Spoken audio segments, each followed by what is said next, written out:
Ready? Go. Okay guys, I'm going to tell a story. I bet you can't guess what it is. So it's not so much a long time ago in a galaxy far, far away. It's about 30 odd years ago in a town not so far away.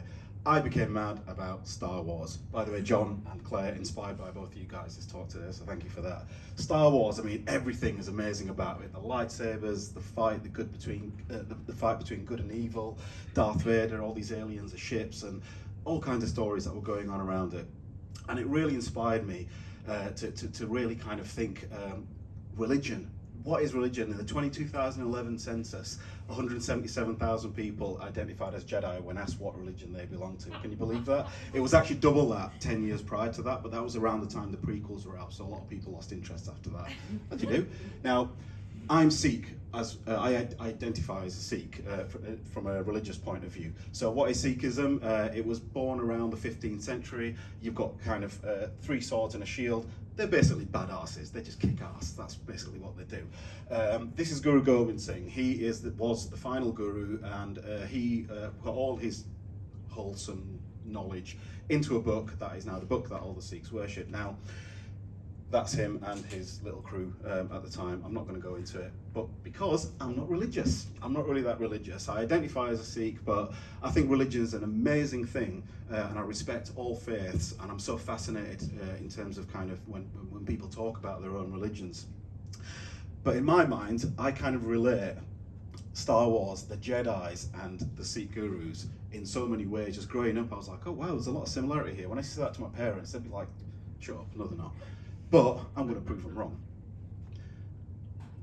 This is a really slow slide. Right, so number 1, the Jedi are always armed with a lightsaber. The Sikhs are always armed with what's called a kurban, a sword. So these days you'll see them with like a little ceremonial sword, but back in the day it was big swords and always ready for a fight. Number 2, Sikhs don't believe in material attachment, greed, lust, anger, egotism or false pride, and Jedi also believe in the control of these basic emotions. If you know Star Wars, it didn't really work out for Anakin Skywalker. That's what the whole story is all about. But yeah, so that's comparison number 2. Number 3, Sikhs believe in a code of conduct and a code of dress. So the Jedi, so you saw the picture of the Jedis, they've got these robes on. You saw the picture of the chappie in the second slide, I think it was, and he's got all the robes and stuff like that on. There's a meaning behind all of it. And then number 4, Sikhs believe in fighting for a just cause. So the Jedi, that's how Sikhism came about, the conflict between religions in India at the time, and they were kind of the makers of the peace, I suppose, or just kind of trying to do the right thing. Number 5, this one coming up is so interesting. Sikhs have actually not this one, it's number 6. Sikhs have a council of the wise. So do the Jedi. So they've got, a group, the council of the wise are called a Banj Pyare. It translates to the 5 lovelies. I told you I'm not that religious. It probably translates to something way better than that. But the Jedi Council, they've got a bunch of badasses. This is the interesting one. The Sikh concept of God is formless and is around us and within us. The concept of the Force is essentially the same. And I had a real wow moment when I read this on Sunday night when I was really hungover when I put these slides together. But what's my point? It can only mean one thing. There's a really good point here. You can see I was really struggling for slides by this point. Are you ready? Yeah. You ready for it? This is taking way longer. I, Jack Panesar, have the makings of a Jedi. Thank you. But really, okay, right, so I told you I'm not religious, so even if I was religious, maybe I would. My point is, next slide.